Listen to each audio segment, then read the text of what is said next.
Over the last couple of years of implementing self-improvement into my life, I've picked up a couple things, and these things have genuinely moved the needle for me, and it's improved my mental, financial, and physical health. And the great thing is, you can actually implement these things right now, and it's not going to cost you anything, and it's going to give you an edge over other people. So tip number one is paying attention to the kind of content that you consume. This is one of the most highest return on investment tips that I have ever implemented into my life, and I don't hear many people talking about this. I attribute this to being one of the main reasons why I'm generally always in a good mood, no matter what life throws at me. And even you can do this by monitoring your information diet. So, what do I mean by that? What do you mean by that? So we all know that, eating a healthy diet usually includes eating things like, whole food, single ingredient, unprocessed type of food, right? So just like the physical diet that we consume and the things that we put into our body, we also need to be conscious of the content that we consume, because it's directly going to affect your motivation levels and your general overall mood and emotions. Okay, so I'll give you a prime example of this. So let's just say, one day you're just really pumped up, you're just feeling yourself, you're motivated, you're just ready to get shit done. And you decide to put on a song, and you go through your playlist and you pick a song that's really high energy, something that's gonna pump you up.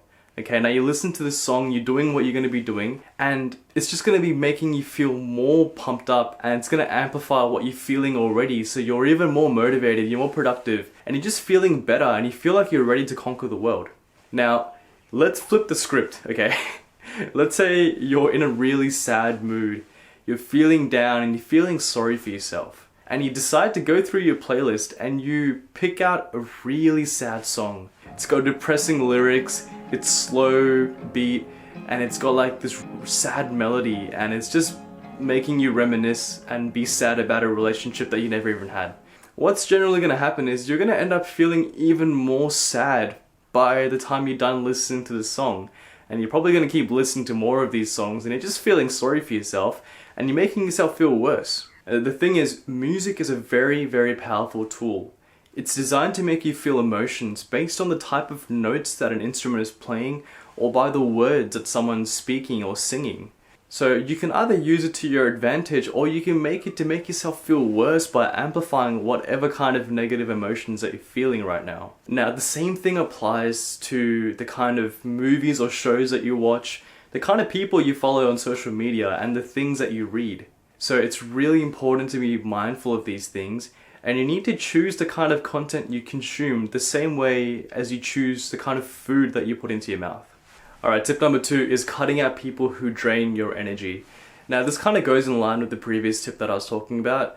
Just like the kind of content you consume, you need to be careful with the people you surround yourself with. You don't want to be surrounded by people who kind of drain your energy and bring you down to their level. People who are pessimistic or always talking down on people are the worst kinds of people. Now, you've probably experienced this before, right? So you may have had a friend or someone that you know who's gone through a tough time, or something unfortunate has happened to them.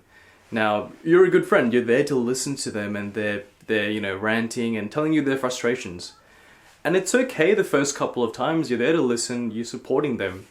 But then, by the third, fourth, fifth time, it just starts getting repetitive. You hear the same story, the same excuses. And I know it sounds really harsh, but you need to preserve your mental energy. If someone is constantly venting to you about things that are stressing them out, they're complaining, and they're just putting out that negative emotions onto you, eventually they're kind of going to end up dragging you into their own mess, and that stress is going to start weighing you down as well and affecting you directly. Now, when I catch someone that I know doing this thing, I will try to give them some actionable steps on how they can try to improve their situation or guide them down the right way to get the help that they need. But if after a while they're just not listening and it's not changing, then I will 100% reduce the amount of time and energy that I give that person.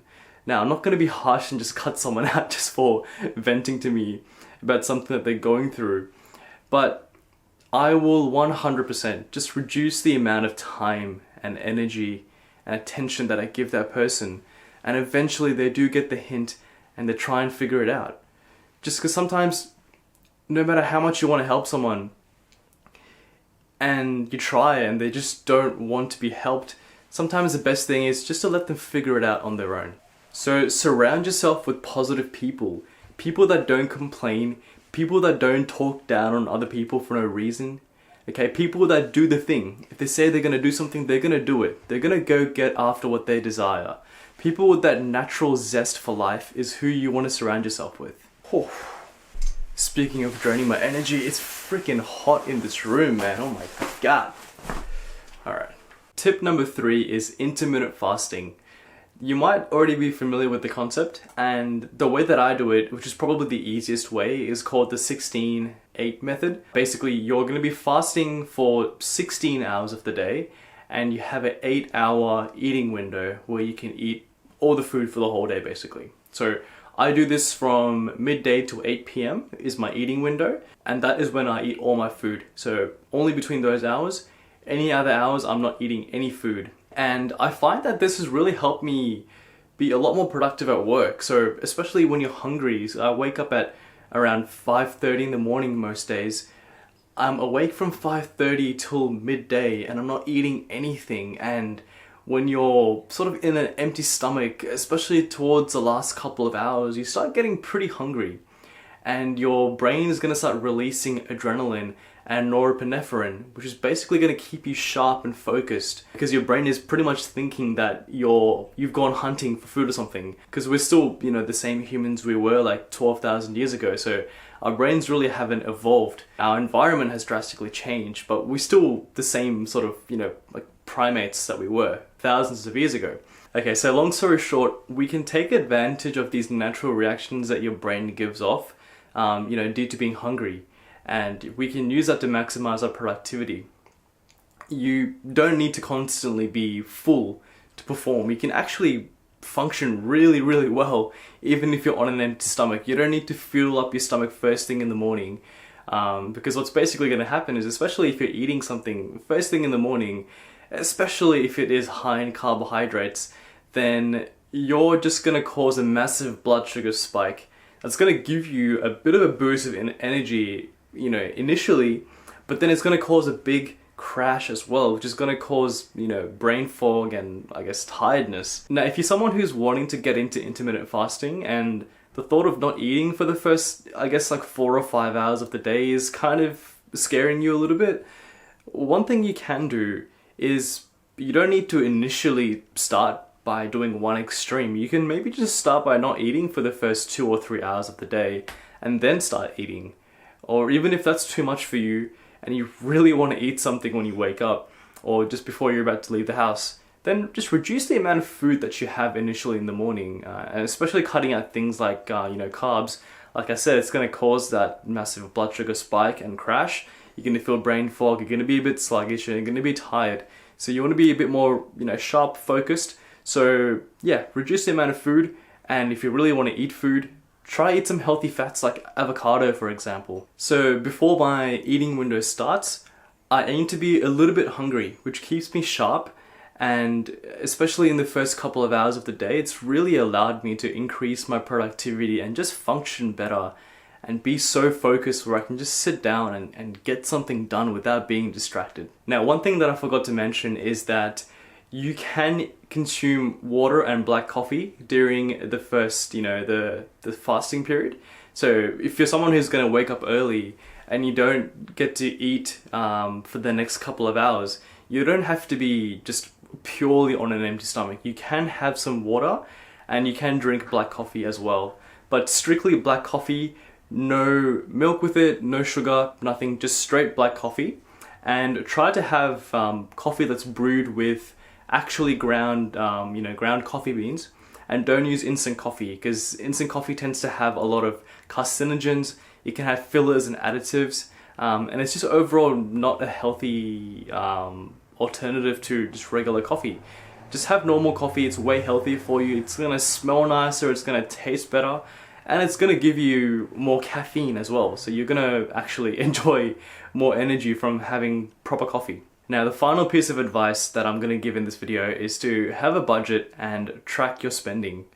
Now, what having a budget allows you to do is you can actually exactly work out how much money you have coming in, which is pretty easy to work out. A lot of us only have maybe 1 to 2 sources of income.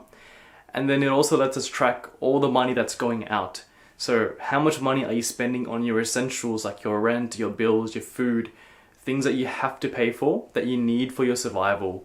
And then you have things that are not essential, but things that make life, a bit nicer. Things like, new clothes, maybe entertainment, eating out, stuff like that. And that's usually where a lot of people overspend. But having the budget, it lets you track everything, and this is kind of scary, and it's good in a certain sense, because if you have a budget laid out in front of you, you can see exactly how much money that you save each month. And let's say you have specific financial goals. Maybe you want to go on a holiday to a specific place. You want to drive a certain kind of car. You can see how much you save each month, and you can calculate how much money you save in 1 year. And then you can calculate how much money you'll have saved in 5 years, 10 years, 15 years. If the figures that you're sort of projecting don't line up with the kind of goals and aspirations that you have, then you need to have a serious conversation with yourself and work out what you can do to sort of fix it and course correct yourself so you can get back on track and line yourself up. Whether that means that you need to find a high paying job, you might need to pivot to a different career, or you might need to seriously cut back on spending on things that don't make sense or don't line up with your goals. So it's very, it exposes, any faults in your sort of life and your system, and you have to really think critically and make changes quickly. Otherwise, you're not going to achieve your goals. You can literally see what your life will look like in 5 years by having a budget and just projecting outwards and just seeing what your net worth will look like in 5 years' time. So it's pretty easy to do. If you do want a budget template, I have a free one that I made for all of my sort of subscribers and people who follow me. So you can check out the link in the description. You will basically take you to a website, and there'll be a link. You click on it, you can get it for free. It's really useful. It's actually what I use myself. I just basically made a copy of it so that everyone else can use it. So give that one a try and see where you're sitting financially, because that can make a big difference in your life. Okay, so that's all for today. If you want to see more videos from a creator who likes to give actionable advice without the wishy-washy BS, then consider subscribing. We're a fairly new channel. We've only got like 10 subscribers, so if you want to be part of the OG crew, then I strongly recommend subscribing, put in the bell notification, and I'll see you in the next video.